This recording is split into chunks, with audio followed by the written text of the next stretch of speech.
My own uncle sold me into slavery, not strangers, not enemies, my mother's own brother. He did it quietly, in the dark, with coins counted into his palm, while strangers covered my mouth and dragged me through his doorway. I was 16 years old. I had no mother left. He was the only family I had. He sold me. They took me to a compound at the edge of the coast, a walled place, iron stakes and wooden pens, women and girls given numbers, children who had already learned to cry without sound, people beaten in the center yard so the rest of us would know exactly what compliance cost. That is where I ended up. That is where he put me. Years later they would call me mother, hundreds of them, but not yet. First, I was just one more girl in that yard, small, scared, understanding nothing. I didn't know any of their names. I didn't know the rules. I didn't know what was coming. On my second morning, a guard grabbed my arm near the water barrel and pulled me into the open yard without explanation. I stumbled. He pulled harder. I went down on one knee and he hit me across the back of my neck. The way you hit a goat that is being difficult. I had never been hit before, not once in my life. My mother had a gentle hand. Ikenna was too careful to damage what he planned to sell. The blow sent everything sideways.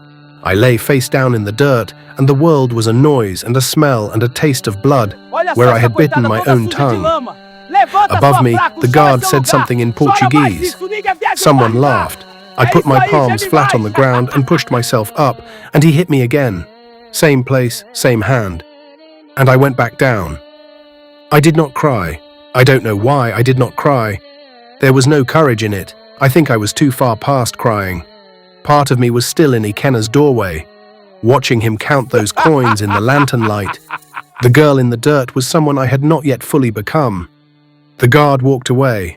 I lay still for a moment, then I got up. There was blood on my lips, red earth on my wrapper. Women across the yard watched me stand. None of them moved to help. They were not hard women. They had already learned what happened when you move towards someone else's punishment. They watched me stand with faces that were already teaching me the first lesson of that place. You will stand alone, and you will do it without showing them that it costs you anything. Hello friends, welcome to our story. Before we start, please like this video and subscribe. Also, tell us in the comments where you are watching from. New York, London, maybe South Africa or Jamaica. We want to know. I stood, I found my balance, and I began to watch. My name is Adaisi. I do not say it aloud here. In this compound, I am called woman when they want something from me, and nothing when they pass me without purpose. I gave my name to a small space beneath my ribs where no hand can reach it. I have kept it there since the night my uncle sold me. His name was Ikenna, my mother's brother, the man who wept at her grave when the fever took her, who beat his chest and called her name 3 times in the manner our people use for the beloved dead. I was 11 years old, and I stood at his side thinking, this man loved her. He will not abandon what she left behind. I was wrong. Ikenna's compound was always busy. His 2 wives, their 4 children, the farm work, his small trade at the weekly market. He had a way of speaking about my mother as if her memory made everything he did acceptable. Your mother was a strong woman, he said, when he needed me to carry something beyond my size. Your mother never complained, he said, when the evening stretched late and the grinding was not yet done. I worked, I did not complain. I made myself as small and useful as possible. I believed that if I was useful enough, invisible enough, I might exist there without becoming a burden anyone needed to resolve. I didn't understand it then.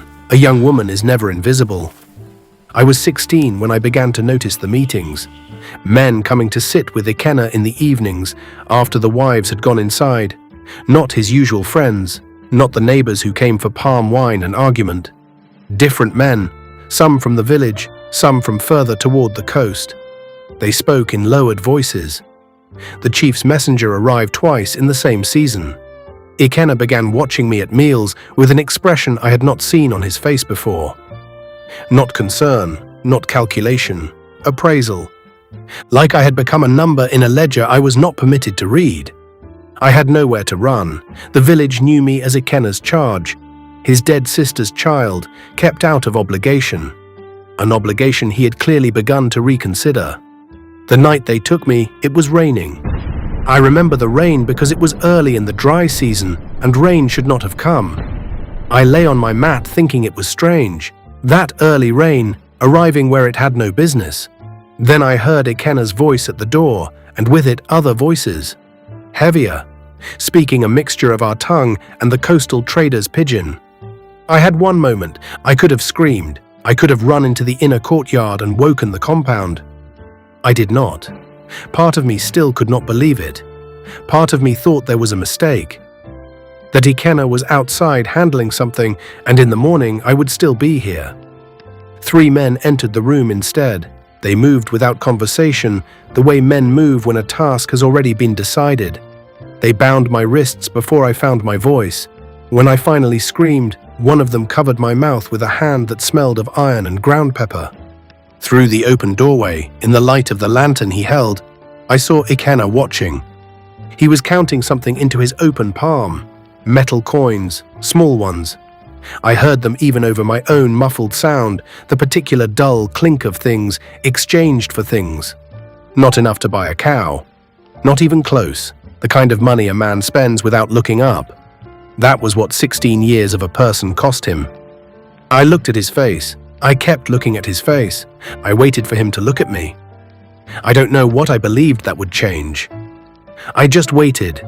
The way you wait for something you can't name but feel the absence of like cold water. He did not look at me. He turned away before they dragged me through the door.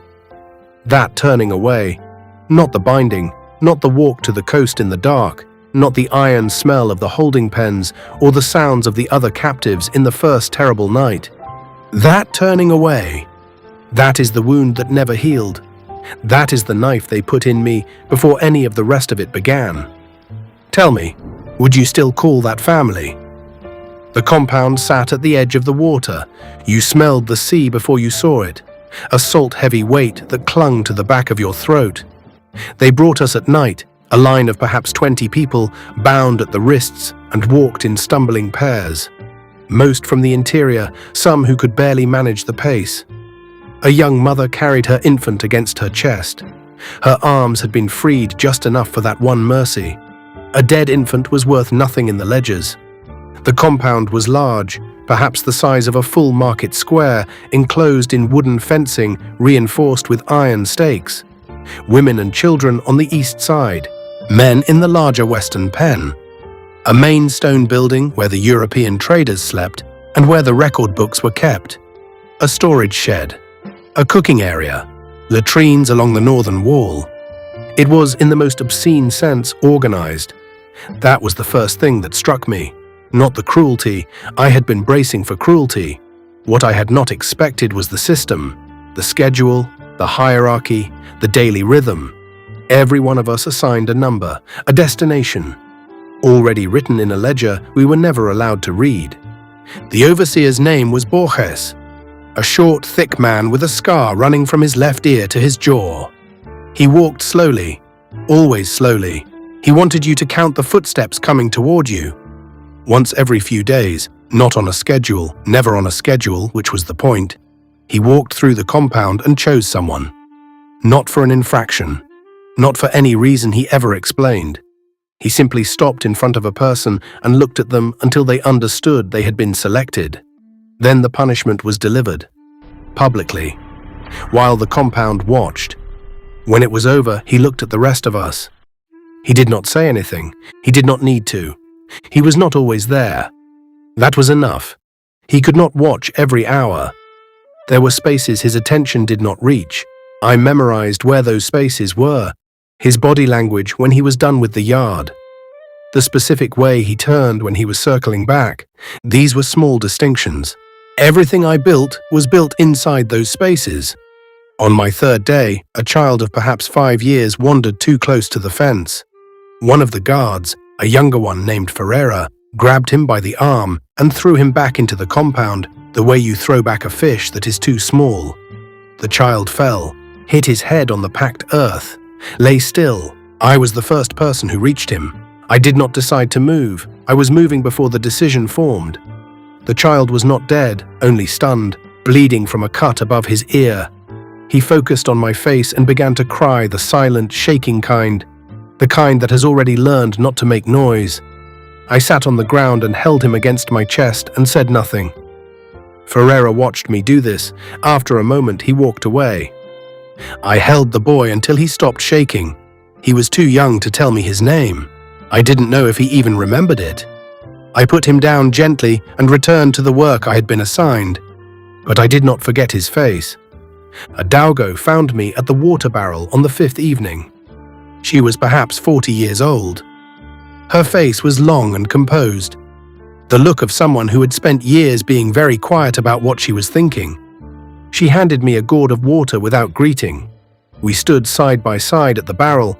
Behind us, maybe 8 paces back, was Ike, the overseer's tall African assistant, whose real name none of us had ever been told. He was talking to another guard near the shed. Then his footsteps started moving, and both Adaugo and I went completely still for a half-second before the footsteps turned south toward the storage shed. She spoke without looking at me. Her mouth barely moved. "You have been watching everything." "I am just drawing water," I said. "Yes," she said, "do not stop. But the way you watch Borges, the counting, he is going to notice. You need to make your eyes slower." She set her gourd down, picked it up again. Then, "Because I need someone who still has their mind, and you still have yours." She walked back toward the women's section before Ike could observe us long enough to remember it. I stood at the barrel for a moment longer than I needed to. That was the beginning. They did not break us all at once. That was the method. They broke us continuously, in small amounts, the way you break firewood, not with one blow, but with repeated pressure along the same grain line, in the same place, until the wood finally opens. The compound ran thick with girls and young women, more of us than anything else, brought from the interior, separated from mothers or kin at the gate, sold together or sold alone. Girls who had been beautiful in their villages and were beautiful here only in the way that drew the wrong attention. Girls of 12 and 14 and 16. They arrived with nothing. They were given a sleeping place, a number, and the knowledge that their bodies now belonged to a calculation they had no part in. There was a woman named Onyinye who had been brought in 2 months before me. She had been beautiful in the way that draws notice, and in that compound, notice was a particular kind of danger. They arranged her with a large man from the Northern Territories. Not discussed, not offered as a choice. Simply arranged, the way you arrange 2 animals for breeding. Strong children, good for labor, born already belonging to the compound's inventory. She had resisted the first time. Borges tied her to the post in the center yard and walked slowly around her while he explained, in 2 languages, the economics of compliance. "You are inventory," he said. "Inventory does not choose." Every person in the compound was made to watch, not what he said, but what we all felt standing there. The specific sensation of helplessness inside your own body while another person's body is being used to teach you something. What I remember most is not Onyinye. It is the silence. 200 people, all of them still, all of them choosing in the same instant to make no sound and give the man nothing to redirect toward. I was part of that silence. I could not have done otherwise. That knowledge sat in my chest for weeks.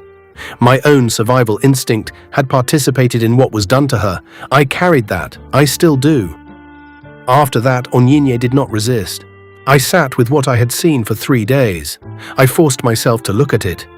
Not because I wanted to, because you cannot fight what you refuse to see. I looked at it, I named it. And then I looked at what had not been done yet. The hunger was the first thing, not starvation. A starved captive is worth nothing. So they kept you fed enough to work and hungry enough not to think too clearly. The fatigue was the second, first light to dark, every day. You came back in the evenings and there was nothing left in your body. Your mind went quiet whether you wanted it to or not. That was designed. I fought this by sleeping every moment I could, between tasks, during the midday rest period. I slept in pieces, one ear never fully off, and recovered in pieces, hoarding alertness the way a person in drought hoards water. The third thing was not knowing. You never knew which bed space would be empty tomorrow. You never knew when Ferreira would appear at night, or which girl's name would be called. You just held your face in the blankness that cost the least. I watched that uncertainty hollow people, good people, people who arrived with their minds intact and their anger sharp. I watched a woman in the 3rd month stop meeting anyone's eyes. A small thing, but I saw it, and it told me what was happening inside her before her shoulders gave it away. So I built something they could not touch. I built it inside my own head. At night, in the dark, one piece at a time. There was a night in the 3rd month when I came as close to breaking as I ever came. Ugochi is gone. A woman named Ugochi had shared my sleeping space for 6 weeks. One afternoon she was sold and gone. I came back from the water barrel. Her space was empty. Someone told me quietly. I lay down on the ground and looked at the compound sky and felt something inside me asking to give way. As I lay there, footsteps passed close to the sleeping area. A guard, unscheduled. My body reacted before my mind could. I was halfway to sitting up before I caught myself and forced stillness back into my limbs. I lay exactly where I was and waited until the footsteps moved away. Then I thought of the boy I had held near the fence, his eyes finding my face when he was in pain, and an adult had come. I thought of Adaugo at the barrel. You still have yours. I sat up. I had been given no permission to give way. Not while there was still something to build, and still children who looked for my face when things went wrong. That was the last time that voice came to me as a temptation. 6 weeks after my arrival, Adaugo arranged for me to be moved to the children's section. She spent every bit of influence she had built up. She did it without appearing to spend anything. 2 days later, Borges called my name and pointed east. The children's section was a covered shelter with a longer fence line and a separate entrance. The number inside shifted constantly. Some sold, new ones arrived, some died of fever. Mostly girls. Young ones who had arrived clutching the edge of someone else's wrapper and finding nothing there. Older girls who had already learned to keep their eyes down. A few young boys, small and frightened, who attached themselves to the older girls the way younger children always attach themselves to whoever will have them. My assignment: keep them fed, keep them from the fence, keep them calm. But it was, in the most important sense, a position that moved. I could walk between the shelter and the storage shed. I could approach the cooking area. I could cover the entire eastern half of the compound in the course of my duties without a guard raising a question. I moved carefully. I watched twice as hard as before. Every morning I reminded myself, be so unremarkable that no eye lingers. Be so predictable that no pattern breaks. Be so still on the surface that nothing ripples. It was the most demanding performance of my life. It never stopped. What would you have done in my place? I began with Nkechi. She was 8 years old and had arrived alone. No mother, no kin, nothing except a piece of wrapper cloth and a silence so complete it seemed to have weight. She did not speak for the first week. She sat at the edge of the group and watched the other children with eyes that had already accumulated too much. I sat near her each evening, one ear always on the yard behind me, watching for the quality of light that changed when a lamp moved. I brought her food when she did not come forward for it. I set a worn cloth across her shoulders when the night air came in from the water. On the 8th evening, without turning to look at me, she said, "My mother had a cloth like this one." Both of us went still as a guard's footsteps moved along the outside fence line. Close, then receding. I waited one more beat to be sure. Then, "What was your mother's name?" I asked. She told me. I repeated it back to her slowly. "Say it again tomorrow," I told her. "Before you open your eyes completely. Do not let anyone take it from you." She turned and looked at me. The kind of look children give when they are deciding whether to believe something. "Why?" she asked. "Because it is yours," I said. "Everything their hands can touch, they can take. But what you carry inside, what you remember, what you refuse to forget, that belongs only to you. Say the name. Every morning, until it is so deep inside you that no one in this world can reach it." She held my eyes. Then she nodded. Once, like something being decided. The songs came from Adaugo. She could weave information into rhythm so naturally that the guards heard only what they expected. Captive women keeping children distracted, the way women always do. What we were actually building was a language. The first song mapped the compound. It was shaped like a children's rhyme about a market path. Fence posts were stalls. Patrol routes were traders walking. The two main gates were different market entrances, and the gap near the eastern wall, where an iron stake had rusted at its base and could be shifted inward with steady, quiet pressure, that was the hidden shortcut. The place in the rhyme where the path doubled back on itself. The children learned it by repetition, by pleasure, by the natural human love of rhythm. I watched from the edge of the group while they sang, my eyes moving between the children and the yard entrance every few seconds. The first time they sang it clearly through, one of the younger guards paused on his patrol near the shelter wall and tilted his head. He stood there for 4 full seconds, his back to us, listening. I kept my face forward, I kept my breathing even. Nobody made a sound that deviated. He moved on, but he stopped once more before the corner. A shorter pause, maybe 2 seconds, and I watched his head angle slightly toward us again. Then his body turned away and he continued. I did not exhale until he rounded the corner. For the rest of that day, I gave the signal every time I passed anyone in my network. Be careful, something noticed, stay small. Nobody had to be told twice. The first near exposure happened in the second week. I was sorting rations at the distribution point, the children in their line, Ike standing at his usual position near the storage shed. Nkechi was 3 places back in the line, singing quietly to herself while she waited, the market path rhyme, entirely absorbed in the rhythm of it. Then the line shuffled forward. She walked without thinking past the section of fence that corresponded to the eastern wall gap in the song. And her voice dropped, without her being aware of it, to the particular low note Adaugo had embedded as the signal for that landmark. 2 seconds, a drop in pitch that meant nothing to anyone who was not listening for it. Ike stopped. My fingers went still on the gourds. His head tilted, the angle of a person whose ear has caught something it cannot immediately place. I moved before I had a plan. I grabbed 2 ration gourds and walked into the line, stepping beside Nkechi, close enough to block Ike's sightline to her face. You dropped one, I said to the child in front of her, loud enough to fill the space with ordinary noise. Pick it up. We are waiting. The child scrambled. The line moved. Nkechi closed her mouth. I did not look at Ike. I finished the distribution and walked back to the shelter and sat down in the shade where no one could see my hands. They were not steady. I sat there until they were. Then I went back to work. That evening I changed the song, same rhythm, shifted signals.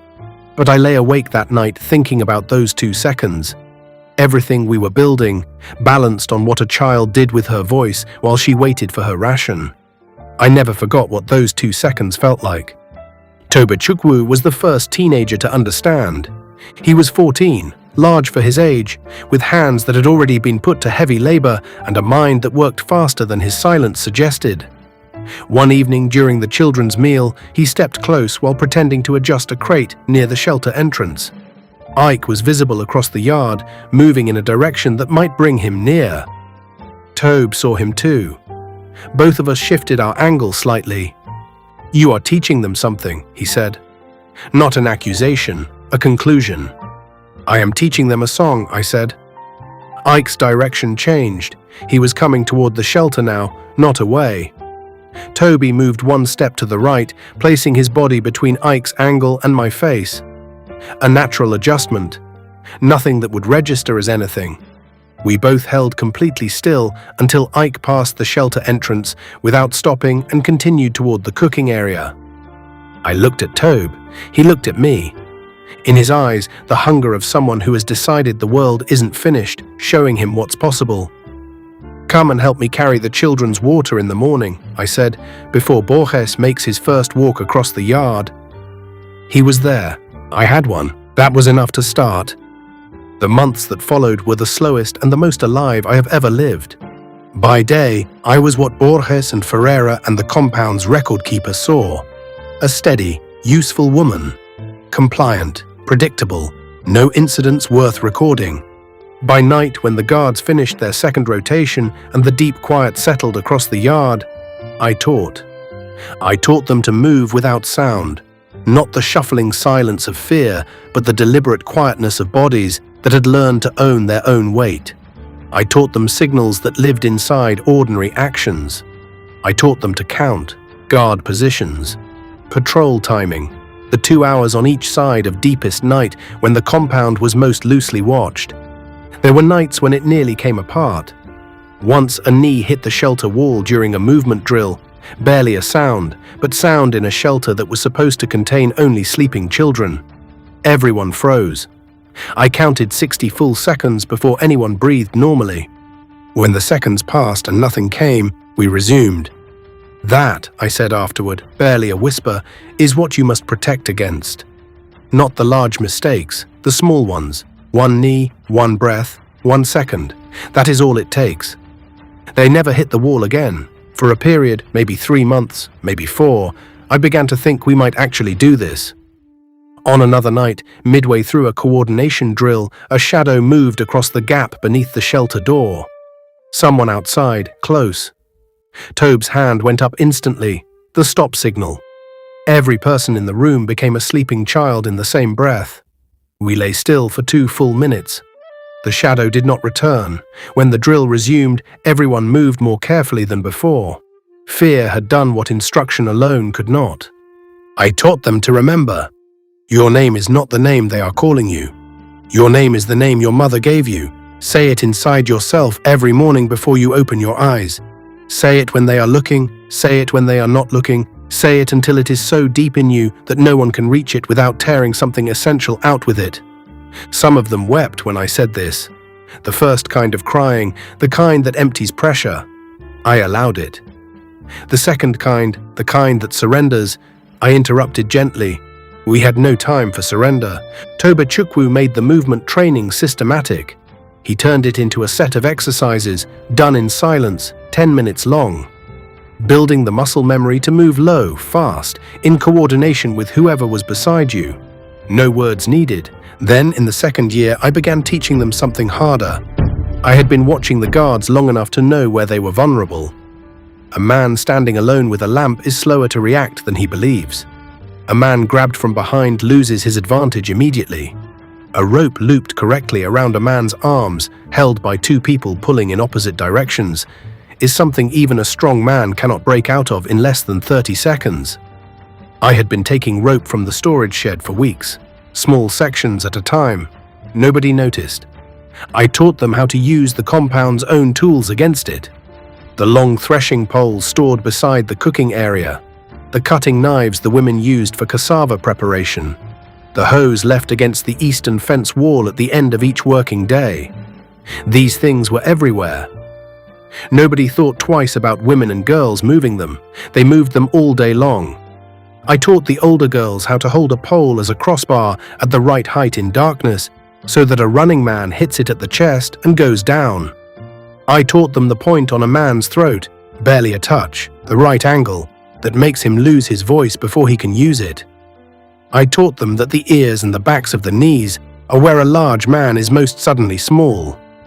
One session, Amara was holding one end of the practice rope when it slipped from her grip and scraped across the shelter floor. A short, dry sound in the silence. Everyone froze. That was the moment I understood how close we always were to being finished. I counted to 30 before anyone moved again.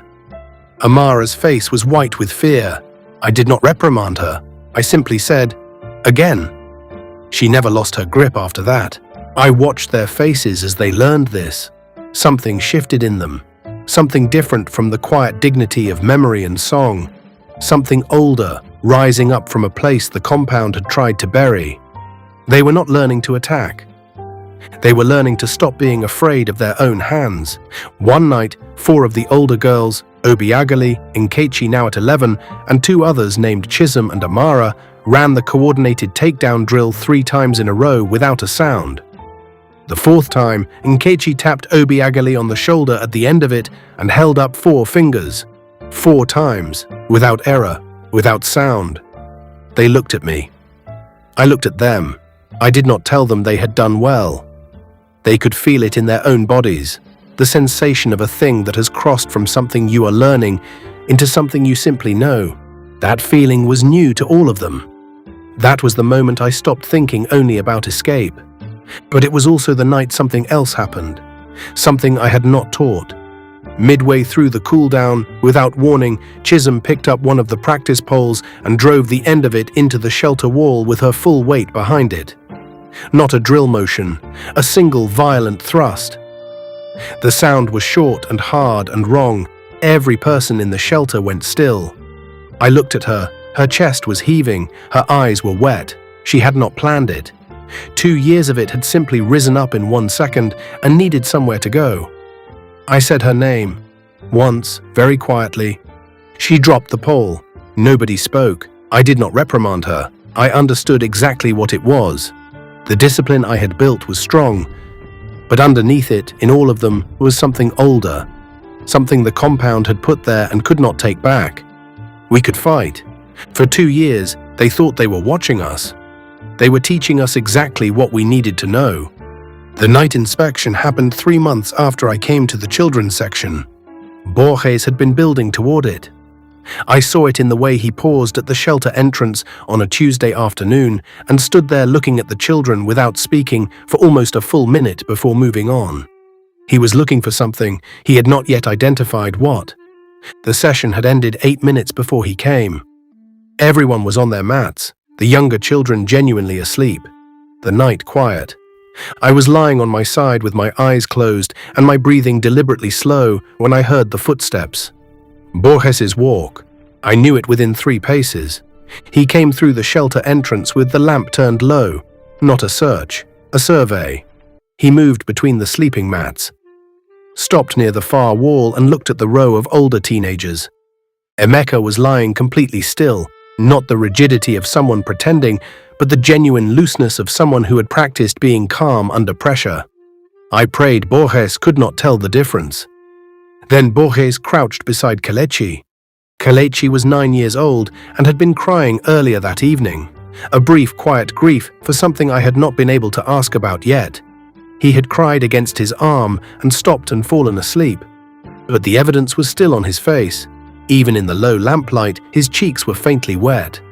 Borges reached out and touched the boy's face. He held his fingers there, feeling the dampness. Then he raised his head and looked directly at me. I lay on my side with my eyes nearly closed, watching through my lashes, keeping my breathing exactly as it had been. My heart was moving at a speed I was certain he could see in my throat. I could feel the pulse in my neck. I could not slow it. I did not let it show. "Who made him cry?" he said, not loudly, conversationally. The most dangerous kind of question. The shelter held its breath. I let 1 moment pass. 2. The duration of a person waking slowly from sleep. Then I shifted slightly and looked at Borges, the way a person looks at something that has entered their sleep. "He has the night fever," I said. "He was warm at sunset. I checked him before he slept." Borges did not answer. He looked at me. He looked at the boy's face. He looked at the shelter full of sleeping children and my face, which I was holding absolutely still and absolutely open. He pressed 1 finger against Kelechi's cheek again, slowly, as if testing something. He stood up. He walked to the shelter entrance. He paused there with his back to the room. A long moment that stretched until the edges of it felt like they might tear. Then he left. The silence after his footsteps faded was the loudest silence I had ever heard. Toby, from somewhere in the dark, released a breath so controlled it was barely sound at all. I lay on the ground and counted my own heartbeats until they steadied. Everything we had built, all of it 3 feet away from a man crouching in lamplight over a child's wet face. He had not found what he was looking for tonight, but he would be back. Borges didn't work on a predictable schedule. He would come when he thought I had relaxed. I did not sleep for the rest of that night. I lay in the dark and rebuilt every element of our system from the beginning, looking for what else could betray us. There was always something else. The children began calling me mother 3 months after I came to the children's section. Nkechi started it. The night she had the fever, I sat with her through all the dark hours. I gave her small sips of water I had begged from a Daogo. I watched her face for the moment the heat broke. In the early morning it did. She stopped shaking. She looked up from my lap. "Mother," she said, not as a question, as a word that had found where it belonged. Something in my chest cracked open. I did not correct her. By the end of that dry season, 12 girls were calling me mother. Then I stopped counting. It had become the only name that reached me. Whether it was mine or borrowed, that question had long since stopped mattering. It was mine. There was Kalechi, 9 years old, who had arrived unable to eat. Grief had closed his throat. Swallowing felt like a betrayal of the mother he had watched being taken away at the gate. I sat near him for 4 days without speaking much. On the 5th day, he picked up his bowl. When he finished, without looking at me, he said, "She would want me to eat." "Yes," I said, "she would." He nodded. He never stopped eating after that. There was the evening Borges came into the children's section without warning. He did this often enough now that it had its own false rhythm, designed to make you think you knew when he was coming. So the times he deviated would cost more. He found a small girl named Adana drawing shapes in the dirt. He asked what she was drawing in a tone that was not a question. She froze. Before she could answer, I stepped forward from the shelter entrance and said, without looking at him directly, "She is drawing the grain patterns I showed her this morning, so she can practice the sorting." Completely invented. He looked at me. I looked at the ground. He walked away. Adana covered the shapes with her foot. That evening she moved her sleeping mat close to mine. There was the night, this one is harder to tell, when one of the older girls, 16 years old, was taken to the main building by Ferreira. She came back in the early morning. She was walking the way a person walks when they are holding their body together very carefully because the alternative is to fall. She came directly to me. She sat beside me and put her head on my shoulder and shook without sound for a long time. I held her weight and said nothing. When she finally went still, "I am still here." "Yes," I said. "I am still here," she said again, testing whether the sentence was true. "You are still here," I told her. "Tomorrow you will still be here, and the day after." Her name was Obi Agili. She became the most dangerous person in the network. Whatever Ferreira had tried to take from her that night, he had not taken what she brought to those sessions. She was always the first to understand, the first to execute, the first to correct the others when precision slipped. By the time she was 17, she could move through the compound at night like a thought.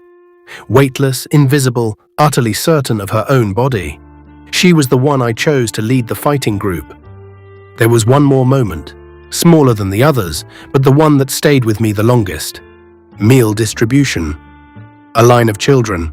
One of the youngest, a boy of 6, ran from the line toward me with his arms open and his mouth already forming words.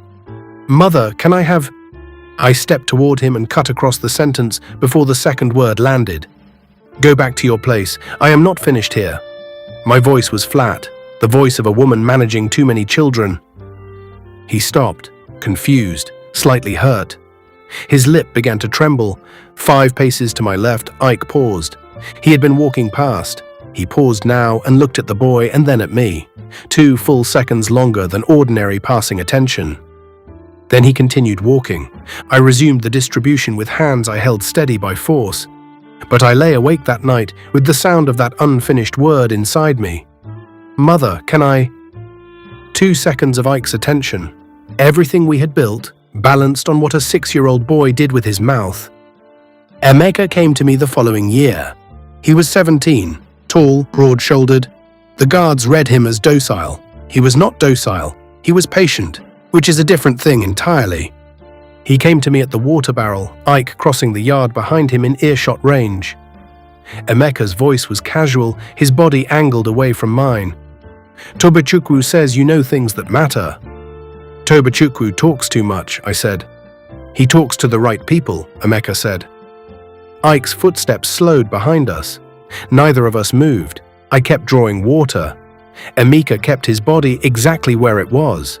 3 seconds of Ike's slowed pace, then his footsteps continued and faded toward the main building. Cold anger, patient. the kind that has taken grief and compressed it into something precise. That was what I was looking for. I saw it in the way he stood. I brought him in. The informant was a man named Amadi. He had arrived 2 months after me, but moved through the compound with a looseness that did not belong to a captive. The looseness of a different arrangement. Toby confirmed it on a Tuesday morning. Amadi had spoken to Ferreira before dawn. Ferreira had put something in Amadi's hand. I moved the sessions that same evening. Toby organized a watch system, 3 people rotating positions, never the same 3 twice in the same week. The signal was a child crying. In a compound full of frightened children, a child crying was the most invisible sound in the world. But Amadi sharpened 2 weeks later. I was in the children's section, managing the afternoon distribution, when I heard a Daugo's warning signal from across the compound, a specific pause in the rhythm of her grinding, used only for urgent things. I looked up. Ferreira was at the eastern wall. He was standing at the section of fence where the rusted stake sat. His foot moved. I saw the deliberate motion even from 30 meters, and he kicked the base of the stake with his boot. The stake shifted, only slightly, a centimeter, maybe 2. Ferreira looked at the movement. He crouched down. He pressed his hand against the fence above the stake and tested it. One of the younger children started walking toward me from the shelter. I heard the footsteps and turned just enough to give the hand signal before the first sound left him. He stopped. He sat back down. He did not make a sound. I turned back and watched Ferreira. Then a guard from the main building shouted his name. Ferreira stood up. He looked at the stake one more time. Then he walked away. I set the ration gourds down very carefully and stood still for 3 full breaths. That evening, Emeka and I exchanged the briefest of looks across the yard. He had seen it too. He gave me the signal. Risk has increased. We accelerate. I gave it back, confirmed. We had planned for 6 more weeks. Now we were working with far less. Ferreira had noticed. He would notice again. The ship arrived on a Tuesday, 3 shots from beyond the eastern fence, the signal from the shore. Then the compound changed. I stood at the entrance to the children's shelter and watched. Tobe appeared at my shoulder. "How long?" he said. I thought of what a Daugo had told me. The last time a ship of this size arrived, the compound emptied in 1 night. I thought of the children behind me, Ferreira's boot against the rusted stake, Borges standing over Kelechi's wet face. "Not long enough," I said, "but more than last time." "How can you know that?" "Because we are not the same as last time," I said. I turned and went inside to begin moving faster. On the 6th day after the ship's arrival, Borges called all the women and children to the main yard for a count. When the count was complete, he spoke. The children under 12 would be processed first. Tomorrow. The word moved through the yard the way a stone moves through still water. Women reached for children without thinking. Some of the older captives began to keen softly, a low sound barely held inside the mouth. I watched Borges watch them do this, the small, practiced satisfaction on his face. He had known exactly what the announcement would produce. He had made it in the open on purpose, the watching of their own grief. That was part of what he was delivering. He was not finished. He walked down from the step and moved through the yard slowly. He reached the children's section fence and stopped and looked at the children inside. His gaze moved across them, stopped at Nkechi. She stood 3 rows inside the fence, very still, eyes forward, doing exactly what I had taught her. Borges looked at her for a long time. "This one," he said to Ike without inflection. Something dropped in my chest. Ike nodded and made a note. Then Borges's gaze moved. To me. He held it there. Not the appraisal of the first week, something that had been accumulating across months. The night inspection, the Adana incident, every time he had passed through the children's area and not found what he was looking for. He looked at me the way a man looks at a problem he has not yet solved, but is certain he will. Then he turned and walked back to the main building. I had not moved. I had not made a sound. But something in my chest that had been under careful management for a very long time moved to the edge of what it could hold. I looked at Nkechi. She had heard. I saw the small tremor that moved through her shoulders and was controlled before it reached anything visible.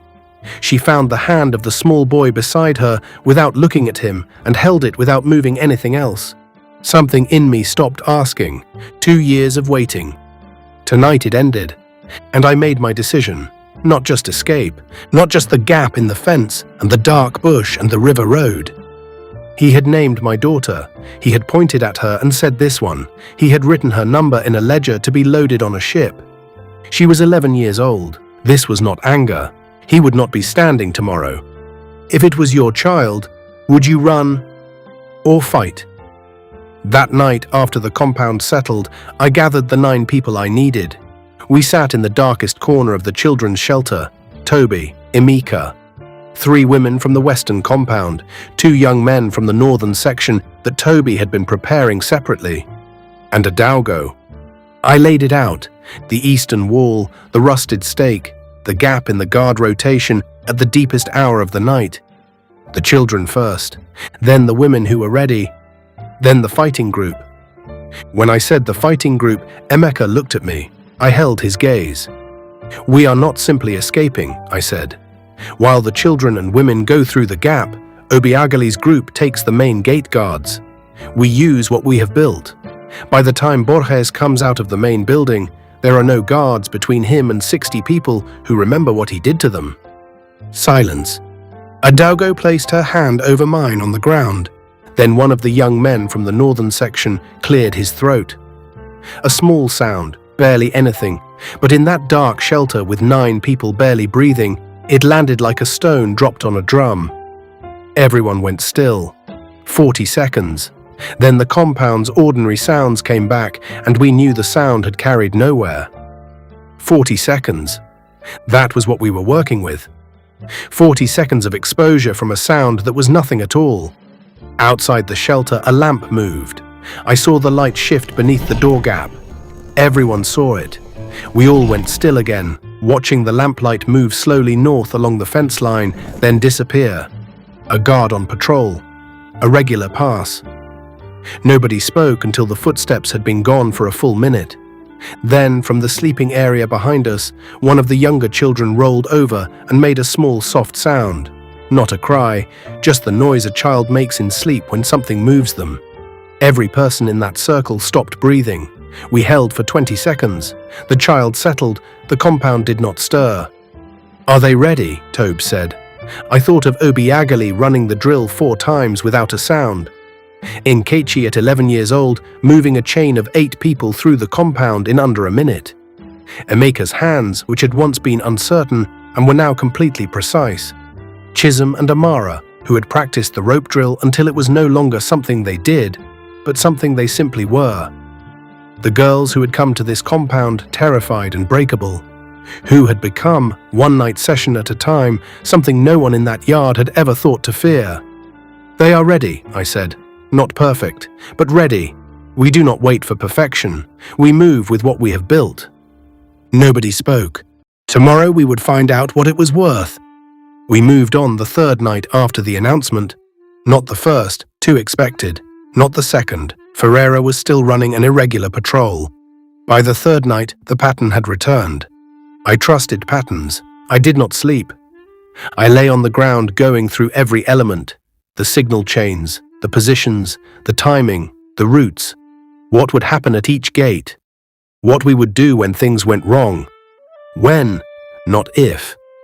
I was watching for Tobe's signal at the 2nd guard rotation. It did not come.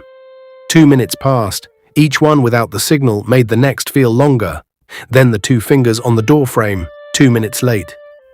A guard had stopped near the path Tobe needed to cross. He stood there long enough to make Tobe wait flat against the wall for almost 2 minutes. 2 minutes late. I sat up. Nkechi was already awake. "Now," she whispered. Now, I said. The first signal moved in under a minute. Toby to Emeka at the western boundary. Emeka to the 3 women at the gate. The women to the small group at the men's fence line. Each one a child's sound, a shift in breathing, a hand against a wall. I moved with Nkechi and the 6 youngest children, keeping them close and low. The older children followed in a second group, 23 steps from the shelter entrance to the eastern wall. I had counted it so many times I could have walked it without eyes. We were at step 14 when I heard the first wrong sound. From the men's section, a brief muscular noise, barely a second, the sound of two bodies meeting in the dark without permission. Something struck something. Then silence. The compound did not wake. I kept moving. Step 18. I saw Amadi, standing at the edge of the men's area, in the shadow between the storage shed and the fence. He had seen us, 40 children and 30 women, moving with practiced quiet through a sleeping compound. I could see from this distance that he was afraid of what he was looking at. I held his eyes. I let him see all of it. He stepped back. He sat down. He looked away. I kept walking.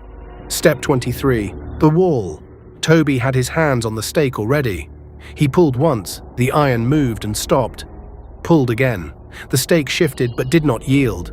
The earth at its base was harder than estimated. A week of no rain.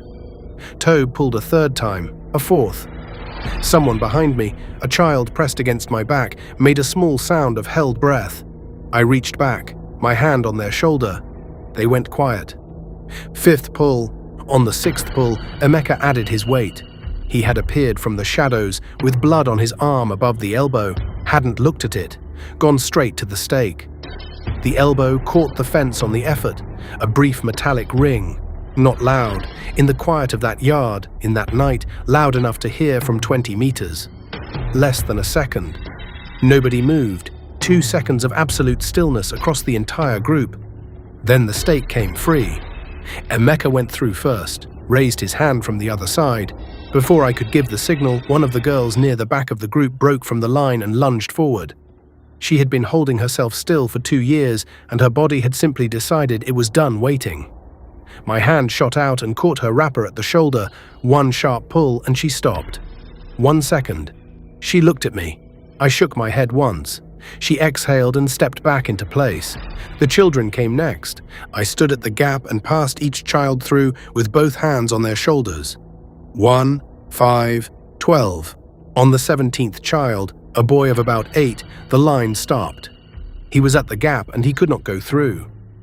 He saw the darkness on the other side, not the compound darkness he knew. The other darkness. His body refused. He was shaking. Children were piling up behind him. From the direction of the main building, voices, men moving. I did not know which direction. I crouched in front of him. "Look at me," I whispered. He looked at me, eyes wide and wet. "Do you remember the Market Path song?" He nodded. "This is the shortcut. This is the part of the path that doubles back. Your body knows where to go. Look at me and step through." He stepped through. 18, 23, 28. We were passing the women through, the 19th, the 21st, when one of the women still inside heard the bell beginning to ring and screamed. Short, instinctive. Her own hand was over her mouth before the second half escaped. But the sound was out. Then the main compound bell. Not the smaller one, the large one. The sound split the night open, shouting, running feet, torchlight multiplying in the main building windows. Borges's voice cutting through the yard. I looked back, 14 women still on the inside, and a Daugo. She was close enough to make it. She was moving toward the gap. I reached toward her. Then I saw the 3 women behind her. They had heard the bell and frozen and were now moving the wrong direction, back toward the shelter. Their faces in the rising torchlight, not cowardice, terror, the kind that undoes every preparation in 1 second flat. I could not call to them. I could not go back. Children on the other side, people still at the gap, torchlight spreading. I let them go. The cost of that sits in me still. Adaugo was 3 paces from the gap. She stopped. She looked at me. Across the compound darkness, torchlight reaching the yard, Borges's voice cutting through the air, she looked at me. Her face was entirely clear, not afraid, not uncertain, not asking anything. Decided. She shook her head. Once. "They cannot find the gap empty," she said, barely audible over the noise behind her. "Someone has to draw them away while the last ones come through." "Come," I said. "Go," she said. And she walked toward the guards, not running. Walking, arms raised, shouting in 3 languages, Our tongue first, then the coastal pidgin, then the broken Portuguese she had spent 2 years quietly accumulating. She was shouting fire.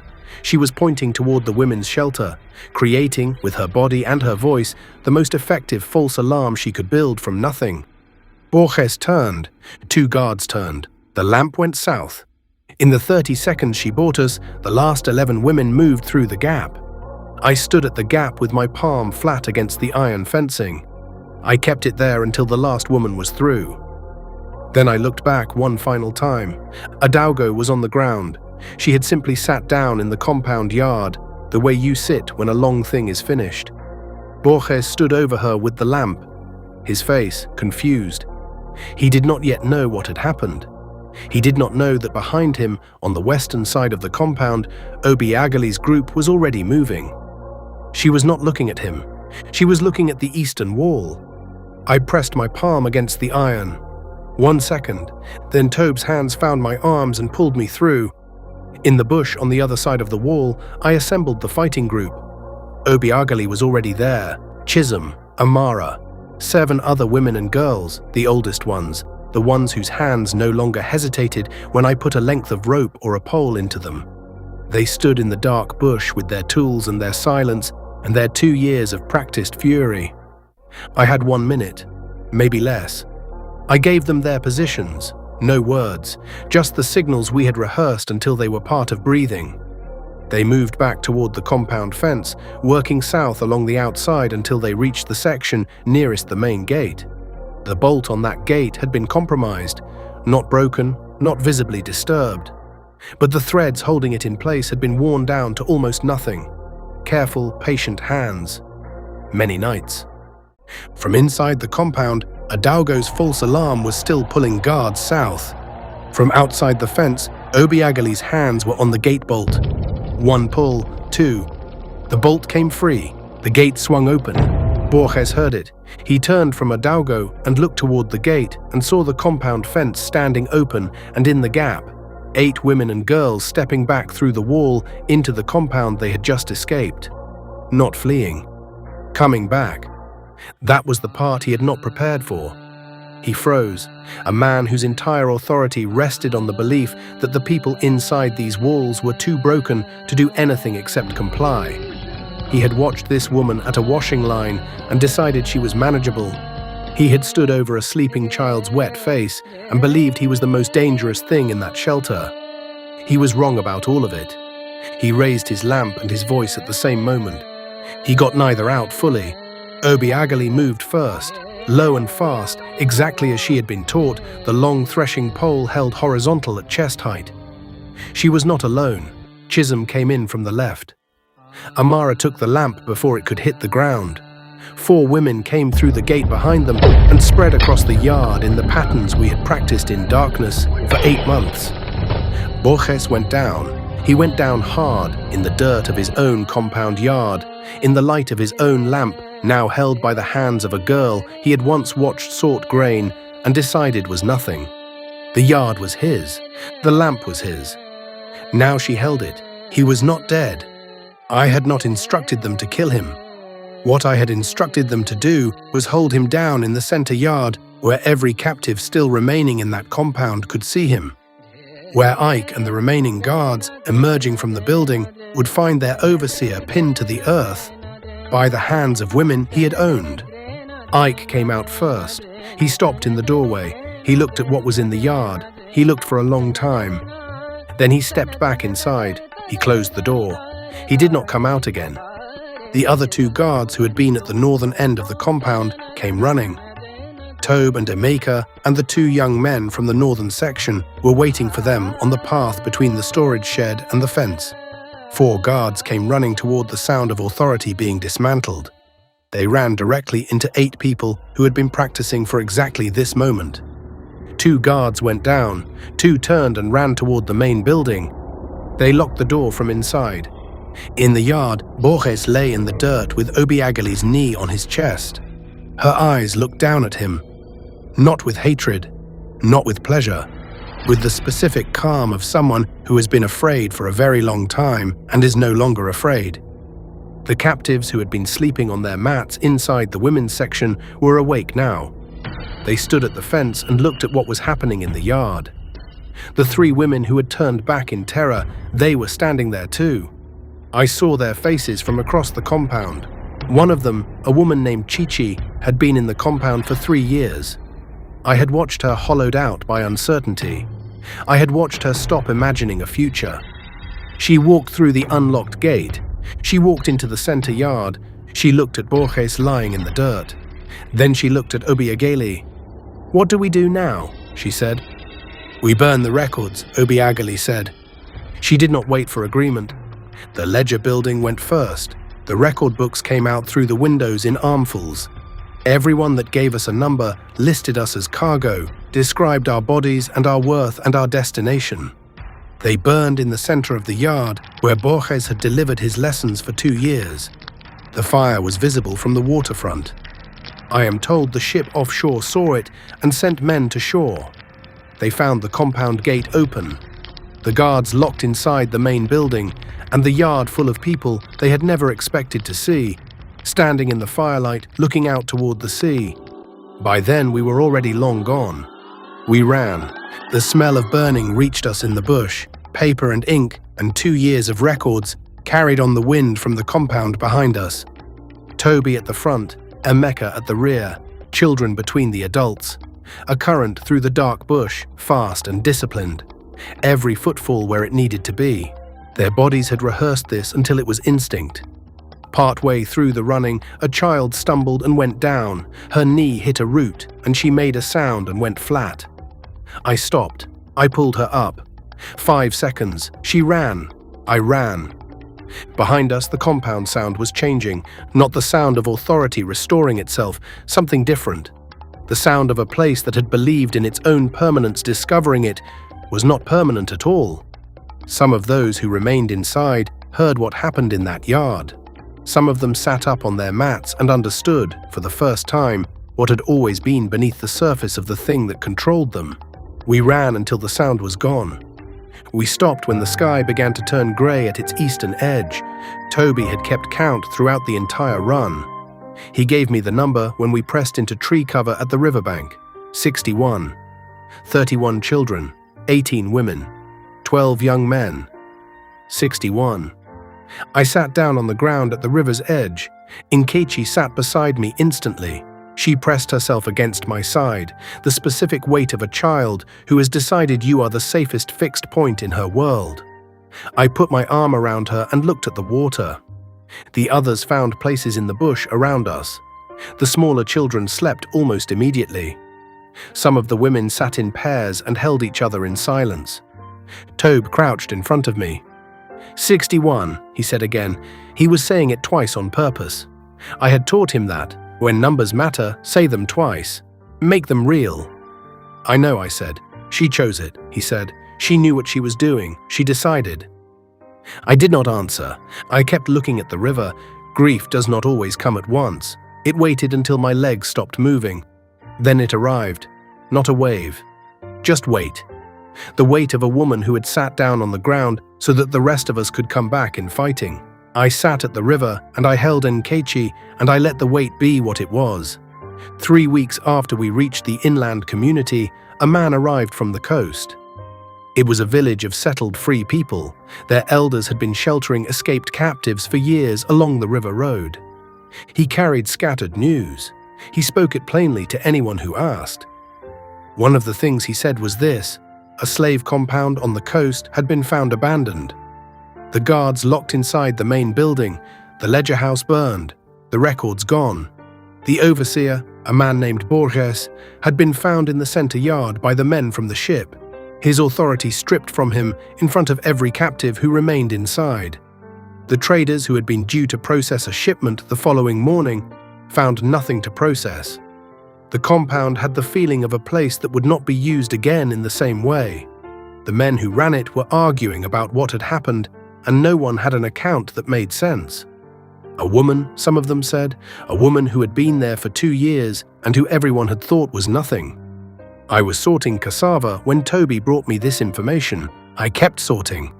He also said this: A village trader in the Delta Territories, a man known for arranging certain transactions with coastal buyers, had left his compound. His network had collapsed. The men he had promised payment to were looking for him. He had been seen moving north along the interior roads, alone, with less than he started with. Nobody could say where he was going, or if he knew he was being followed. His name was Ikenna. I stopped sorting. I sat with it for a moment, the cassava still in my hands. Then I set it down on the ground very carefully, the way you set down something you are not sure of yet. I did not say anything to Tobe. I picked up the next piece and continued. Nkechi was sitting near my feet, as she often was in the mornings. She looked up at me. "Mother," she said quietly, not asking anything, just naming me the way she always did, with the assurance of a child who has decided the word is correct and doesn't need to justify it. I looked at her. "Keep sorting," I said. She picked up a piece and continued beside me. We worked together in the morning sun, and I taught her a new song, not a coded one this time, not a map or a warning or a signal embedded in rhythm. Just a song, one I had not thought of in years, one my mother had sung to me when I was small. The kind of song that exists only to exist, that carries nothing except itself. I was surprised I still knew all the words. I was betrayed by a man who counted coins in a doorway while they dragged me through it. I say this so you understand what came after. Every child I kept from breaking, every night session in the dark, every coded song and rope drill and slow accumulated trust, all of it grew from the soil of that specific wound.